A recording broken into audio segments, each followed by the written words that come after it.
Okay, hi everyone. I'm Grace.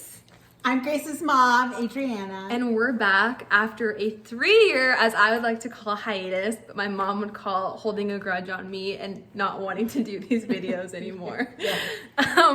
We started these videos 3 years ago because we were having a hard time relating to each other and we wanted to expose ourselves, exploit our lives and our problems to create an open conversation. And accountability. Right. Yeah. To really just bring the conversation to people who maybe are going through the same things. Right. And we don't have all the answers. No. We're on a journey of learning. Yeah, and we've made up. So we kind of just stopped because we had creative differences. You call them creative differences. I think I was holding a grudge. She was mad at me. But like we're healing. We're healing, we're growing, yes. we're good. I was 18 then and I'm 21 now.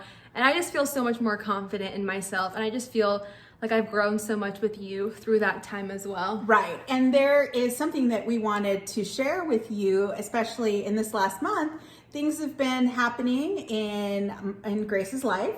And so I guess the topic for this video today is my mom empowering me to make decisions and right. what that has looked like for us. And I'm gonna share. So during this time, we've had a lot of time to think during this quarantine, and it brought up this idea to me that was my mom doesn't have all the answers. And we had a few instances where I would ask her a question and she would be like, well, I don't know. And she would say it in that voice that I really didn't like either. Like, well, I don't know, you got to figure it out. And it would just infuriate me so much because I have always wanted you to have all the answers, even though I don't always listen. I like her to tell me something and I like to have something to debate back to you. And you know what? I've come to a point as a parent that I don't want to be responsible for all of Grace's decisions, that she does need to feel empowered in the decisions that she's making, and that there are,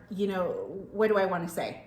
So basically what had happened is we'll start with the story. So I was having severe tooth pain and I knew it was probably going to be a root canal, and 50% was the pain and just me being scared to go into the dentist, but the other 50% was me being scared of the unknown, of my mom not coming to the dentist with me, which just infuriates me. And just I just need her there, because when your mom's in the room, you just know she's always going to be the one to talk to the dentist, to figure it out. And I just lay there and just listen. So a passive experience where, that's not what you need to be doing. So then what had happened is I did in fact need to get the root canal, and they presented me this option on a piece of paper. And I am crying in the dentist's office because I'm scared and I'm in pain. And I call my mom and basically I'm telling her the rundown, and I'm kind of pushing you to tell me what to do. And so she says this thing that then empowers me to make a decision. She says, are you just gonna sit there and cry or make a decision? And so in that moment, I just so can we just take a break here? Because as a parent, that might seem a little insensitive, but at the moment, I knew that this was what I needed to say to her so that she could make a decision for herself, and just push you a little bit to the edge of risking yes for you. So I think that in that moment, although it was kind of hard, it was really good for me to figure it out on my own. And I am 21, I am going out into the real world. And I think that was really important. I feel like sometimes in the past, you've rescued me from those situations and given me the answer or the solution. But I believe that I benefited so much more from you empowering me in that decision, and kind of just cutting off the leash and being you're gonna have to figure it out. Cutting off the cord. Yeah. And yes, as parents, we don't want to be responsible for our kids' decisions for the rest of their lives. And so then what do you do? And I know that that's a tension that we all live, but I think presenting our children with a question and empowering them. What I really appreciated about you was that you shared with me the options. So I said, okay, what are your 3 options? And so then you wanted wanted and were pressuring me to make a decision. And I did say something. I was like, well, just get your tooth pulled. I don't know. And I was like, I don't like what you suggested. And she didn't like.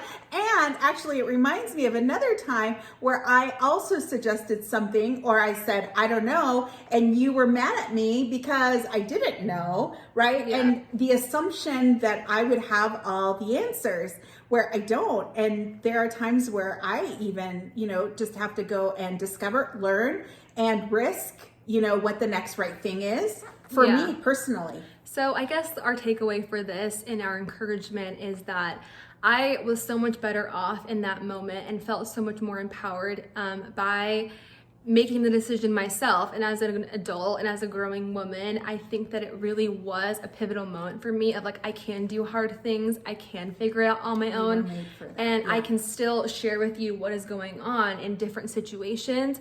But you don't always have all the answers, and that's okay. No, and when you said, okay, I've made a decision, I was so proud of you. Because sometimes it isn't the decision that I would have made, but I'm not you. And so then I need to encourage you in the decisions that you're making. It wasn't harmful to you. It was just different to what I had thought. Yeah, and so that is kind of what we wanted to share this week. And I think this is an open conversation and we're going to keep it going. And so that was something that we thought we would share. And we'll keep it going unless we get into another fight, which then we won't. But sorry, cliffhanger. But thank you guys for watching. We'll see you next week. Bye.